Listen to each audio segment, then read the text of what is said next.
I've come across a few articles and posts online that are basically a photographer saying, here's 10 things I wish I knew when I started, or here's 5 things I wish I could teach myself, 10 years ago, 20 years ago, whatever, when I started photography. And I like that. That's really compelling because it would be really cool if you could go backwards in time and teach yourself something that you knew now.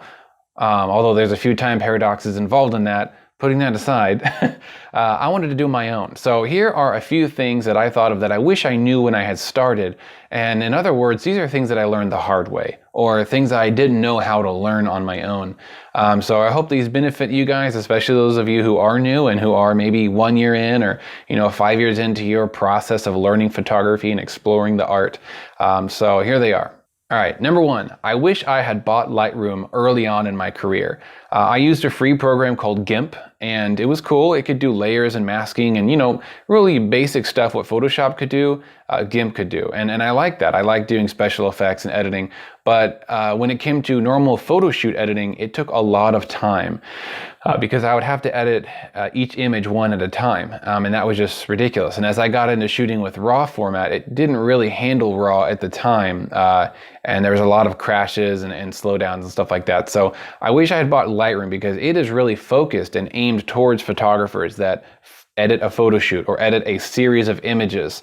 And it's cool because your edits can be consistent. You can make presets. When I used GIMP, years ago, I'm sure it's better now, but back in the day, it was hard to keep my style consistent between a bunch of photos. They would all kind of look a little different because there's no reference. I'd have to open one image, edit, close it, next, just kind of like in Photoshop. And so Lightroom is awesome. It's made for photographers. It's a powerful tool. It's still simple. It can do other things too, like organize your photos.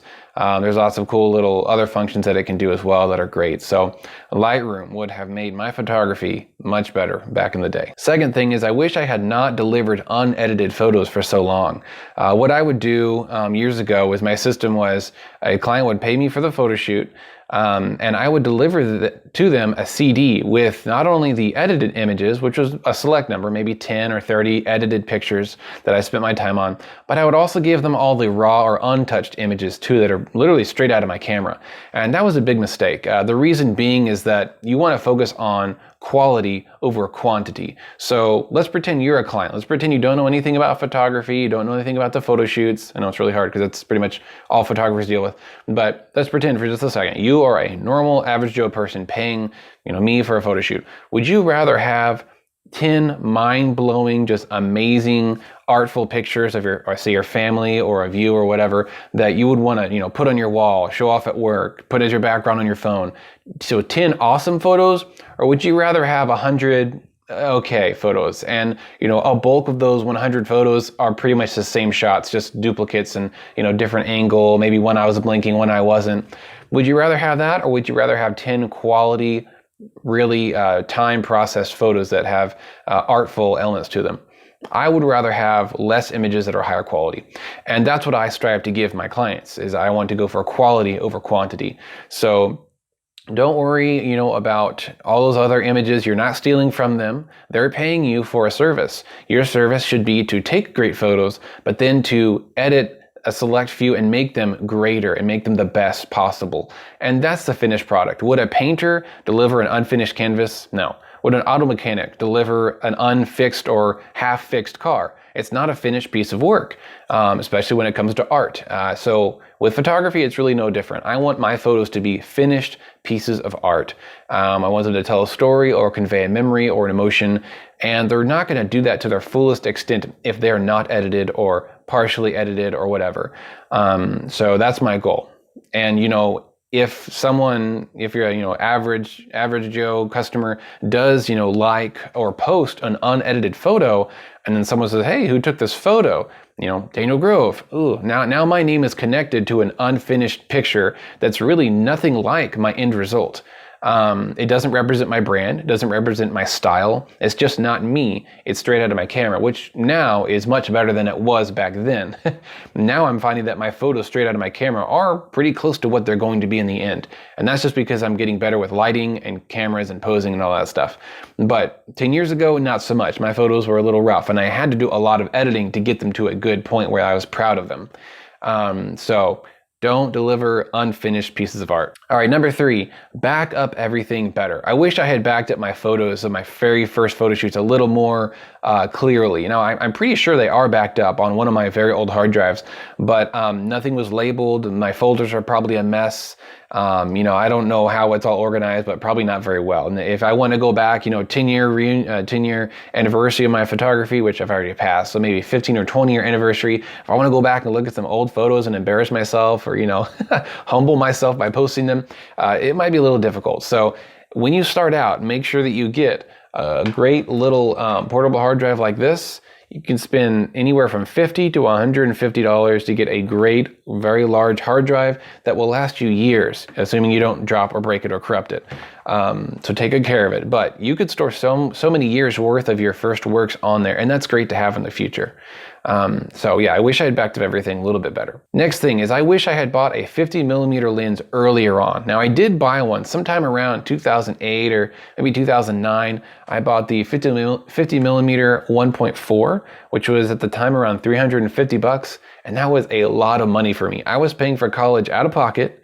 I was living in Austin, and I had a part-time job. I don't know how those things are possible without God, but somehow I made it. And somehow I bought this lens, which at the time was a lot of money for me. But man, let me tell you what, that 50mm 1.4 has taken me places that I could not have gone with my kit lenses.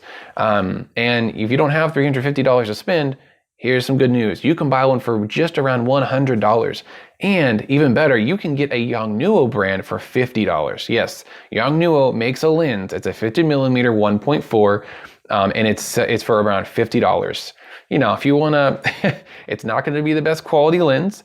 It's probably made out of pure plastic, but you know what? If you're just starting out, you're going to have a ton of fun with that lens and not break the bank.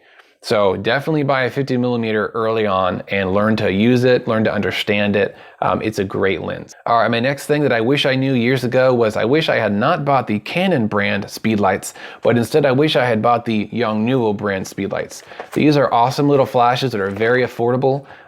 They are built almost the exact same as the Canon or the Nikon equivalents, but they cost up to 6 or 7 or 8 times cheaper.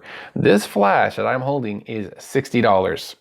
Can you believe that? If I had bought the current Canon flash, $400 to $500 easily. Now, yeah, they're not totally comparable.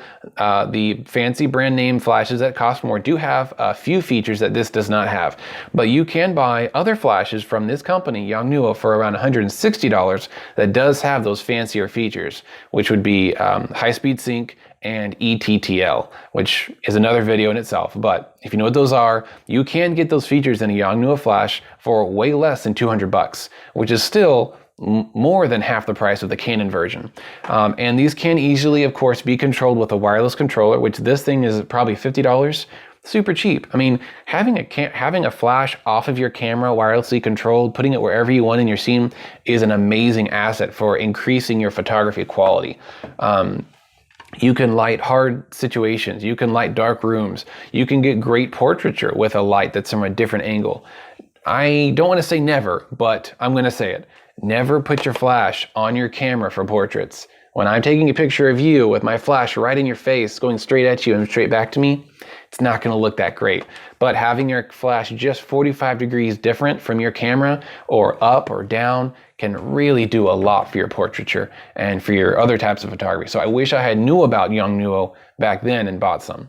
All right, my next tip that I wish I knew actually more like 13 years ago, is to not buy the big kit pack. And now what I did was, when I first started with photography, my very first DSLR was brace yourself, a Rebel XSI. That was the second Rebel ever made, or maybe the third. I think the first one was a film camera.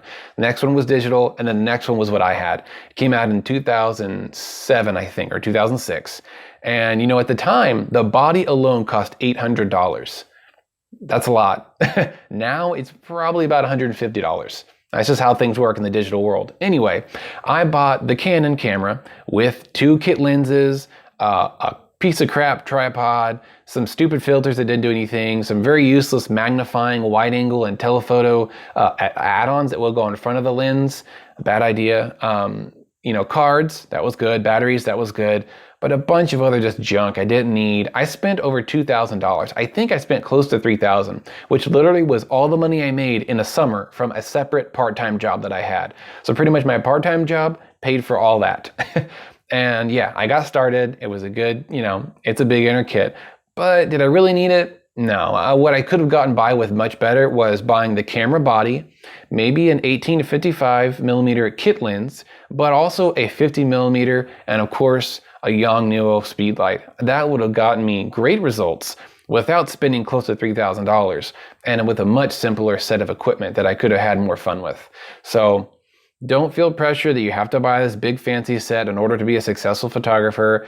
You're probably not going to be that successful when you first start. It's okay. It's a learning process. It's art. It's an art that you have to learn. So don't stress about what you're getting so much as how you're using it, and simpler is better. All right, a next huge tip that I wish I knew years ago was to get a mentor. A mentor is a photographer that's more skilled, hopefully is a successful and possibly even a full-time photographer that does this as their main income, but more importantly, a photographer that is an awesome photographer and someone that you can get along with. Find a photographer that is skilled and experienced and someone that you can, work for. Now, you're not going to be working for money. That's my next tip.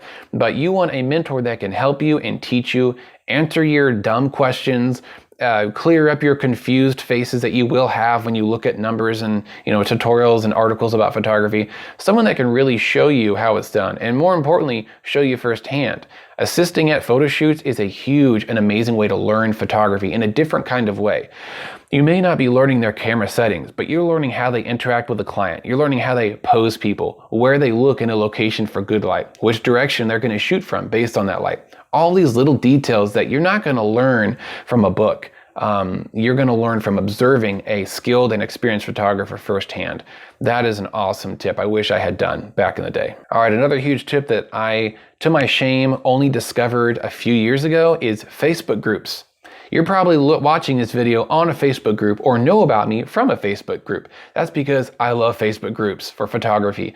They're amazing. The San Antonio photography group is about 4,000 members strong. And there's other photography groups that are even bigger for San Antonio and worldwide groups. The reason why these are great is because you can see other photographers' work. You can hopefully ask them what they're using and they'll actually answer you, not all the time. You can most importantly ask questions. This is a big thing, is asking questions in a public forum and getting different answers, or maybe some wrong answers, but there's going to be a few different right answers and you can really learn from there. One huge group that I grew exponentially from was the Shoot and Share Facebook group. Now, that doesn't mean you take a picture and you share it on the group. It means Shoot and Share is a business model that these photographers, use for their business. And what I learned from it was just scrolling through the posts and reading. Some of them were really bad situations where, someone's like, I'm being sued because this bride doesn't like my photos. What do I do? Another person says, hey, how do you get that great golden, glowy light look that all you guys do at sunset? Another says, well, what kind of flash should I buy? And sometimes not even commenting on anything, I would learn volumes worth of information from reading everyone's responses. And like I said, asking actual questions, getting involved in these discussions. That was a huge asset to me learning photography and really just expanding my horizons, expanding what I thought was possible with photography, and also becoming much more professional. Reading the horror stories of photographers who get in really sticky situations, or their clients, something bad happens to the photos, to the client, someone gets injured, your piece of camera breaks during a photo shoot. What do you do? Those crazy situations, I'd rather learn from them than have to learn on my own in the moment. So yeah, Facebook groups are a great asset if you know how to use them and if you take advantage of them. All right, my last tip, and I kind of mentioned this earlier, is assist an experienced photographer for free. I know you're probably saying, oh, for free, I want to get paid, I want to make money. Well, hold on, cool your jets. You gotta learn first before you can make money or ask for money for your services. And one great way to learn is assisting a photographer at photo shoots. You might just be moving a light stand around. You might be holding a reflector. Yeah, it's not very glamorous. You're not taking pictures with your own camera because it's their photo shoot, it's their client, it's their situation that they set up.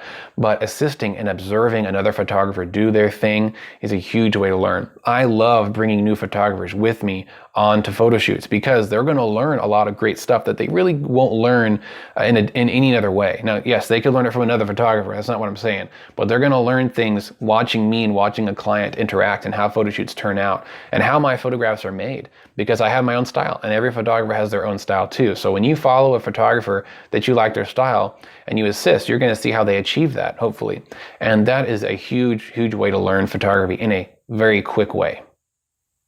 All right, well, I hope you guys liked this video. I'd love to hear what y'all's 5 or 10 or 20 things are that you wish you had known years ago. So comment and let me know what you wish you could teach your younger self.